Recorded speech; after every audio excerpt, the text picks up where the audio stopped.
அஸ்ஸலாமு அலைக்கும் வரஹ்மத்துல்லாஹி வபரகாத்துஹு. அன்பார்ந்த அனைத்து உறவுகளுக்கும் இனிய காலை வணக்கம்.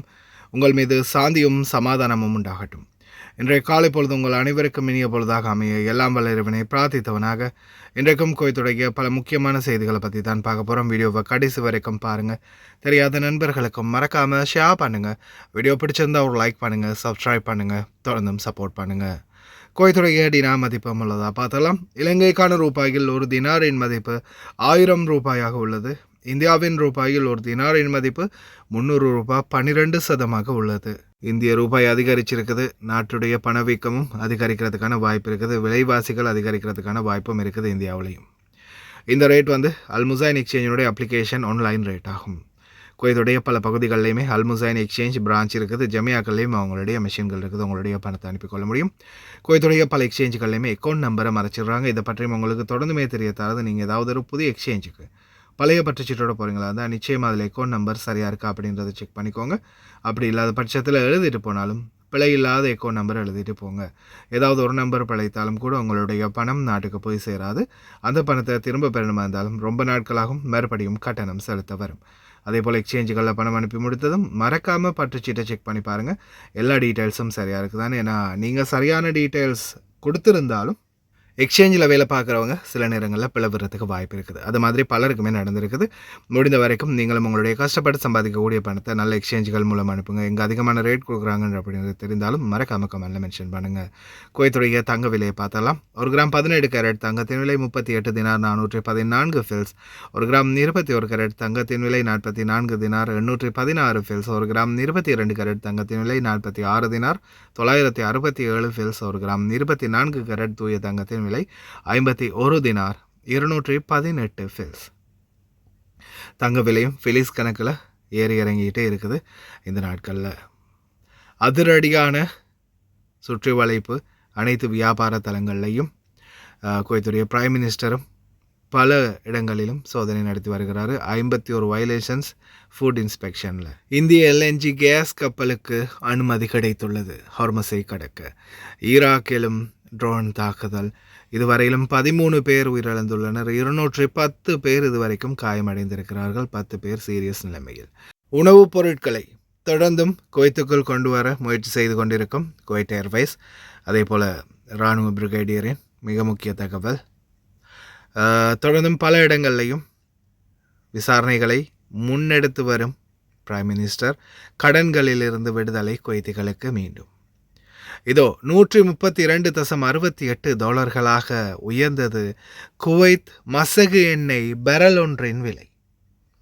இப்படியே விலை உயர்ந்துக்கிட்டு போனால் குவைத்துக்கு நல்ல லாபம்தான். ஆனால் நம்ம நாடுகளில் பெட்ரோல் விலைவாசியுடைய நிலைமை தலைகளாக மாறப்போகுது.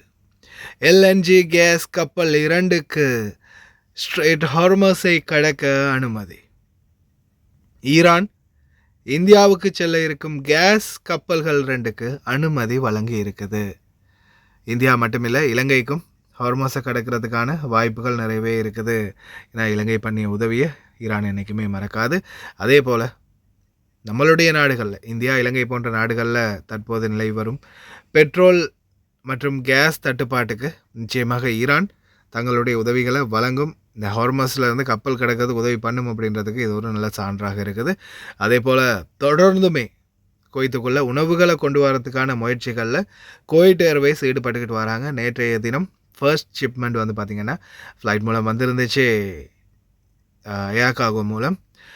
ஏதோ இனி வரும் நாட்களில் இந்த உணவுக்கான ஏற்பாடுகளை இன்னும் வேகமாக செயல்படுத்துவாங்க அப்படின்னு எதிர்பார்க்கப்படுது. அதே போல் ஈராக்குடைய கேபிட்டல் பாக்தாத்தில் அல் அர்சாத் பகுதிகளில் டைரெக்டாக ஒரு வீடொன்றிலேயே தாக்கியிருக்குது ஈரானுடைய ட்ரோன் ஒன்று. யாருக்கும் எந்த ஒரு காயமும் இல்லை அப்படின்னு தான் தெரிவிச்சிருக்கிறாங்க. அதே போல் பார்த்திங்கன்னா ஈராக்குடைய பகுதிகளில் மீண்டும் ஒரு ஆயில் டேங்கர் கப்பல் மீது தாக்குதல் நடத்தப்பட்டிருக்குது. هاي هسه ضربوها انضربت هسه هاي الناقله اليوم لا اله الا الله. பொதுமக்கள் இராணுவ வீரர்கள்னு தொடர்ந்துமே பலரும் உயிர்களை இழந்துக்கிட்டே வராங்க இந்த யுத்தத்தில். இதில் பார்த்திங்கன்னா இப்போதைக்கு வேல் ஸ்ட்ரீட் அமெரிக்கன் ஊடகம் முக்கியமான தகவலை வெளியிட்டிருக்கிறாங்க. இது வரைக்கும் 13 யுஎஸ் சோல்ஜர்ஸ் வந்து உயிரிழந்திருக்கிறதாகவும் 210 பேர் காயமடைந்திருக்கிறாங்க. அதில் 10 பேர் ரொம்ப சீரியஸான நிலைமையில் இருக்கிறதாகவும் தெரிவிச்சிருக்கிறாங்க. முடிந்த வரைக்கும் வேகமாக இந்த யுத்தம் நிறைவடைந்து சமாதானம் நிலவ பிரார்த்தனை பண்ணுவோம். இதோ குவைத்துடைய கடனாளிகளுக்கு, தங்களுடைய கடன்களை அடைக்க முடியாத நிலையில் இருப்பவர்களுக்கு எதிர்வரும் திங்கட்கிழமை முதல் மீண்டும்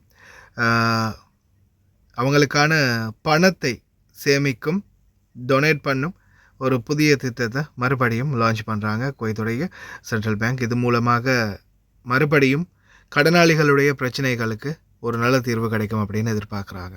அதே போல் நேற்றைய தினம் ஒரே ஒரு ட்ரோன் தான் குவைத்துக்குள்ளே வந்துருந்துச்சு. அதே மாதிரி நைட்டும் சில இடங்களில் வெடிப்பு சத்தம் கேட்டதாக சிலர் இன்ஃபார்ம் பண்ணியிருந்தாங்க. உங்களுடைய பகுதிகளில் நிலைமை எப்படி இருந்துச்சு? தொடர்ந்தும் நாங்கள் நாட்டை பாதுகாப்பதற்கான போராட்டத்தை நடத்தி வரோம் அப்படின்னு இராணுவ பிரிகேடியர் தெரிவிச்சிருக்கிறார். அதே மாதிரி குவைத்துடைய பிரைம் மினிஸ்டர் ஷேக் அஹமத் அப்துல்லா அல் சபா தொடர்ந்துமே இன்ஸ்பெக்ட் பண்ணிக்கிட்டே இருக்கிறார் ஒவ்வொரு இடங்கள்லையும்.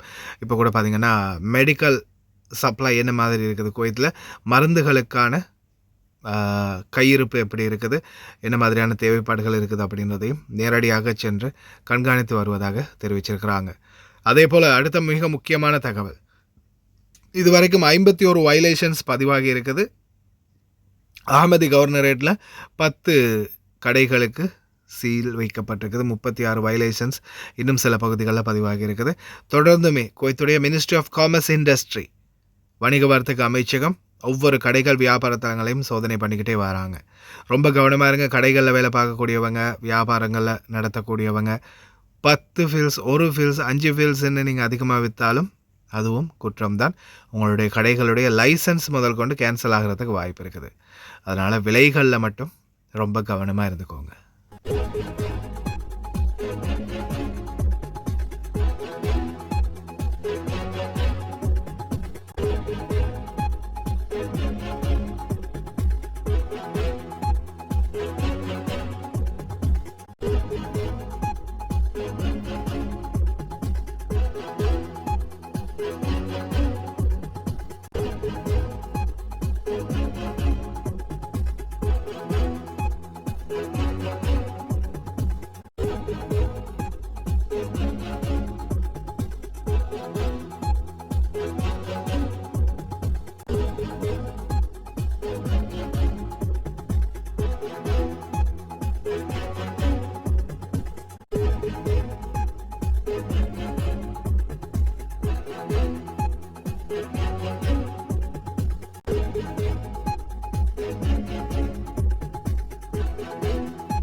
قام سمو الشيخ أحمد عبد الله الأحمد الصباح رئيس مجلس الوزراء بزيارة تفقدية إلى إدارة الطوارئ الطبية التابعة لوزارة الصحة برفقة وزير الصحة الدكتور أحمد عبد الوهاب العوضي. واطلع سموه في مركز العمليات التابع للإدارة على جاهزية الفرق الطبية ومستوى الاستعداد لتقديم خدمات الإسعاف والطوارئ، مستمعا إلى شرح من المسؤولين حول آليات عمل منظومة الإسعاف الطبي والخطط التشغيلية المعتمدة للتعامل مع البلاغات والحالات الطارئة، إضافة إلى الإمكانات الفنية والبشرية المتوافرة لضمان سرعة الاستجابة وتقديم الرعاية الطبية اللازمة في ظل الظروف الراهنة. وأعرب سمو رئيس مجلس الوزراء عن تقديره للدور الكبير الذي تقوم به فرق الطوارئ الطبية العاملة في مختلف الظروف، مشيدا بجهودهم المخلصة وتفانيهم في أداء واجبهم الإنساني والوطني، مؤكدا أهمية مواصلة العمل بروح المسؤولية بما يضمن الاستجابة لحالات الطوارئ بكفاءة عالية والحفاظ على سلامة المواطنين والمقيمين في البلاد. بسم الله الرحمن الرحيم. الحمد لله رب العالمين، والصلاة والسلام على أشرف الأنبياء والمرسلين.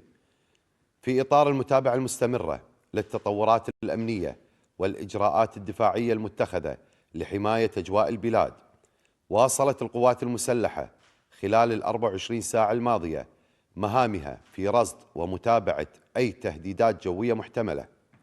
وفي هذا السياق رصدت منظومات الدفاع الجوي صاروخا باليستيا معاديا واحدا، إلا أنه كان خارج منطقة التهديد ولم يشكل أي خطر ولم ينتج عنه أي أضرار. وإن منتسبي القوات المسلحة كانوا وما زالوا درع الوطن الحصين وسياجه المنيع في مواجهة مختلف الظروف والتحديات، واضعين نصب عيونهم حفظ أمن البلاد واستقرارها وسلامة أراضيها وأجوائها، مع المحافظة على أعلى درجات الجاهزية واليقظة والاستعداد بالتعاون والتنسيق والعمل المشترك مع إخوانهم في مختلف القطاعات العسكرية. وفي الختام نسأل الله تعالى أن يديم علينا نعمة الأمن والأمان والعزة والرفعة للكويت في ظل القيادة الحكيمة لسيدي حضرة صاحب السمو أمير البلاد القائد الأعلى للقوات المسلحة الشيخ مشعل الأحمد الجابر الصباح حفظه الله ورعاه، وسمو ولي عهده الأمين الشيخ صباح خالد الحمد الصباح حفظه الله. اللهم ارحم شهداءنا الأبرار إنك سميع قريب مجيب الدعوات.